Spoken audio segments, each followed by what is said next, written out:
Les éditions Sixtrid, avec l'aimable autorisation des éditions du Seuil, présentent Les ombres du désert de Parker Bilal, interprété par Xavier Thiam.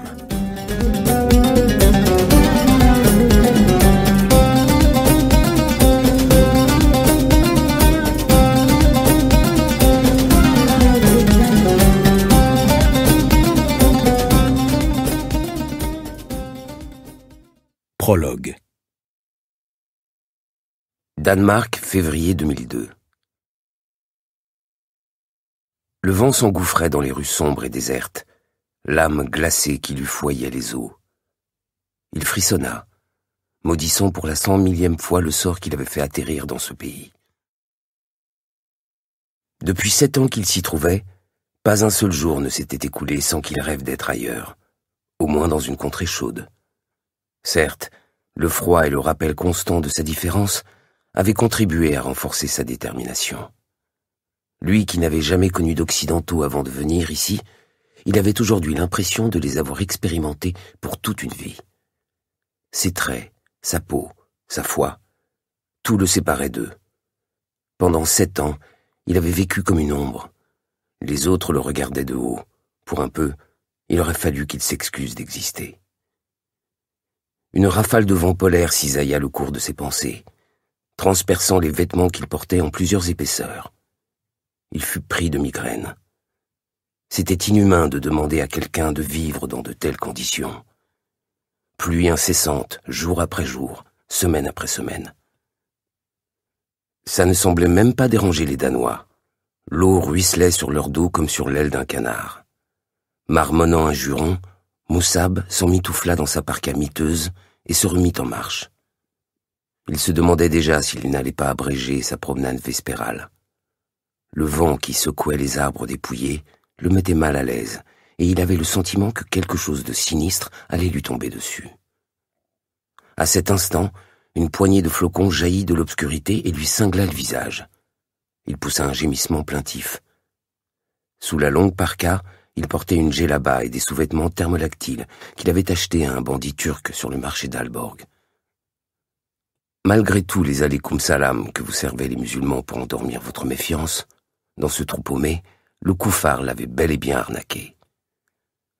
Moussab s'arrêta au coin de la rue pour regarder derrière lui. Le grand fourgon transit noir était toujours là, tout feu éteint, et on distinguait par instant du mouvement dans l'habitacle. Cela ne le préoccupait pas trop. Il savait bien que le PET, Police Efterretningstjeneste, le service de renseignement danois, le tenait à l'œil. Rien de surprenant. Au cours des derniers mois, tout avait changé. Depuis l'attaque contre le World Trade Center en septembre précédent, on lui portait un intérêt redoublé. Les Danois en avaient fait une affaire personnelle, comme si ces attentats avaient été dirigés contre eux et non contre les États-Unis, le grand Satan. Des sentimentaux, ces gens-là. Ils gobaient sans piper tout ce qui venait d'Amérique, au point que les cultures des deux pays se distinguaient à peine. Il avait regardé à la télévision, chez lui, les images des Twin Towers qui s'effondraient. Bien qu'il n'eût en aucune manière participé au complot, il avait éprouvé de la fierté, une profonde fierté, oui, devant tant d'audace, devant le cran qu'il avait fallu pour commettre l'attentat le plus spectaculaire de toute l'histoire. Perpétré par de jeunes frères entièrement voués au djihad. Il avait vu au JT des Danois pleurer dans les rues. On célébrait des hommages dans des écoles et dans des entrepôts. La nation voulait envoyer aux Américains un message de compassion. Cela faisait bien rire Moussab. Quelle fadaise.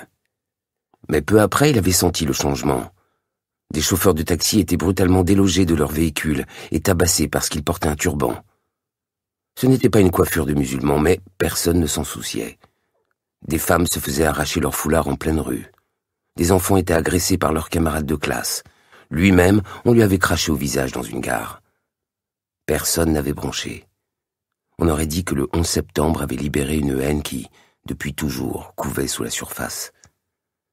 C'était à ce moment-là qu'on l'avait arrêté. 1, 2, 3 fois. Toujours les mêmes questions. Était-il au courant de projets d'attentat contre le Danemark ? Avait-il conscience du fait que son permis de séjour dépendait de son entière coopération ? C'était du bluff, évidemment. D'un point de vue légal, ils étaient tenus de défendre ses droits de réfugiés politiques, quelles que soient ses opinions, et ils le savaient. Les Danois se targuaient d'être progressistes, de protéger les faibles et les opprimés. Ils ne pouvaient pas se retourner maintenant contre lui. Son avocat avait été catégorique. Alors, faute de pouvoir l'atteindre, il le surveillait. Jan ne lui posait pas de problème. Il avait remarqué des indices, des appels téléphoniques sans personne au bout du fil, des amateurs, tous autant qu'ils étaient. Ils laissaient des traces partout où ils allaient. Des rires et un flot de musique l'assaillirent au passage d'une voiture. Un jeune homme sortit la tête par la fenêtre et hurla une insulte qui fut emportée par le vent. Une bouteille s'envola et vint se fracasser par terre, tandis que la voiture accélérait, semant dans son sillage imprécations et ricanements, avant de disparaître au coin de la rue dans un crissement de pneus. Des ivrognes en route pour l'enfer. Peut-être allait-il revenir si ça les amusait de l'humilier encore un peu. Moussab avait passé 3 ans dans un centre de rétention, un vieux ferry rouillé, amarré dans le port de Copenhague, le temps qu'on traite sa demande d'asile, que les divers services vérifient ses antécédents, enquêtent pour s'assurer qu'il était bien un dissident politique. Ils avaient fini par conclure qu'il disait la vérité, que sa vie serait en danger si jamais il retournait en Égypte, et ils lui avaient accordé le droit de séjourner chez eux, témoignage de leur noble aspiration à être considérés comme des gens humains et civilisés. Ça le faisait bien rire. Dans quel autre pays aurait-il eu droit à un tel traitement? Ils n'avaient aucune notion de ce qu'était le monde réel, au-delà de leur territoire de contes de fées. Néanmoins, ils ne l'avaient pas libéré sans condition. L'État avait décrété qu'il fallait l'envoyer dans une lointaine petite ville du Jutland, autant dire sur la Lune. Dans ce trou, il n'y avait rien, personne. Les nuits d'hiver n'en finissaient pas, le vent était glacial, impitoyable. Le soir, dans le port, les lumières des chalutiers de pêche se reflétaient dans la mer lisse, épaisse comme du gazole. Son visage était engourdi par le froid et chaque inspiration lui brûlait les poumons. Il entendait, au loin, le bourdonnement des voitures sur l'autoroute. En vérité, il n'avait pas à se plaindre. On subvenait à ses besoins. Il avait un toit sur la tête et on ne lui demandait pas de travailler. L'État lui fournissait des vêtements, des meubles, de la nourriture, de l'argent de poche. Moussab était bien persuadé que, s'il rentrait au pays, il serait arrêté. Le seul fait d'avoir vécu à l'étranger dans ces conditions lui donnerait l'air d'un coupable, et s'il y avait une chose au monde qu'il ne voulait pas, c'était retourner dans une prison égyptienne. Il attendait donc son heure, même si l'idée de rentrer chez lui n'était jamais éloignée de son esprit. Les bruits et les parfums familiers lui manquaient. Il aspirait à se retrouver parmi ses semblables. Parfois, la solitude lui pesait tellement qu'il se demandait si la mort ne serait pas une meilleure solution. Une autre voiture le dépassait en trombe, troublant le fil de ses pensées.